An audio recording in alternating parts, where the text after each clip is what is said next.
हाय दोस्तों, आज मैं आपको एक कहानी बताने जा रही हूँ जिसका नाम है सच्ची दोस्ती।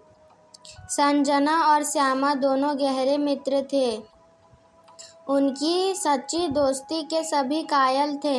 बचपन में दोनों एक साथ गांव में ही पढ़े थे। संजना के पिता व्यापारी थे, वह बहुत अमीर थे, और श्यामा के पिता एक गरीब किसान थे।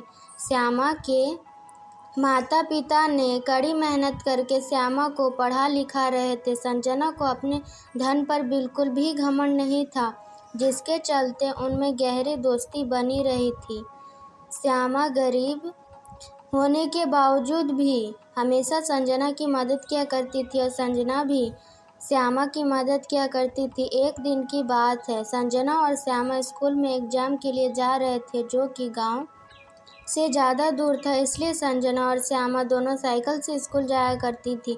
लेकिन एग्जाम के कारण संजना थोड़ा जल्दी निकल गई। उसकी साइकिल रास्ते में ख़राब हो गई। संजना ने बहुत कोशिश की, पर साइकिल ठीक नहीं हुई। उसे स्कूल पहुंचने में काफ़ी देर हो रही थी। बाद में जब श्यामा साइकिल से आ रही थी तो उसने देखा कि संजना रुकी हुई है।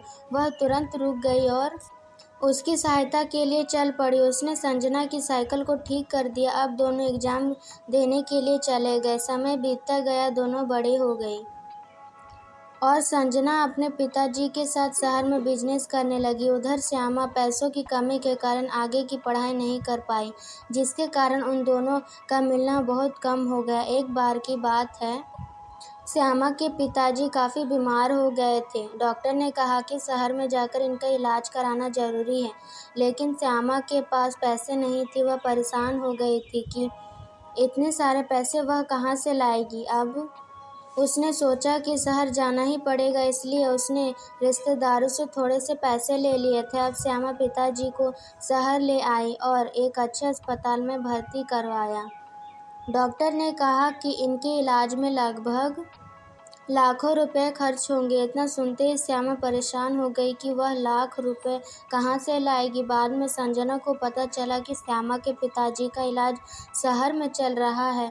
वह श्यामा से मिलने के लिए शहर चली गई और डॉक्टर को पैसे दिए और श्यामा के पिताजी का इलाज शुरू हो गया और वह कुछ ही दिन में ठीक हो गए। जल्दी ही वह वापस आ गए। बाद में वह दोनों मित्र फिर से मिल गए। इस कहानी से हमें यह सीख मिलती है कि हमें हमेशा अपने दोस्तों की मदद करनी चाहिए और विपरीत स्थितियों में उनका साथ कभी नहीं छोड़ना चाहिए। इसी तरह अमेजिंग स्टोरीज़ के लिए हमारे चैनल को लाइक, सब्सक्राइब और शेयर ज़रूर करें। और आपको यह कहानी कैसी लगी ज़रूर कमेंट करके बताएं।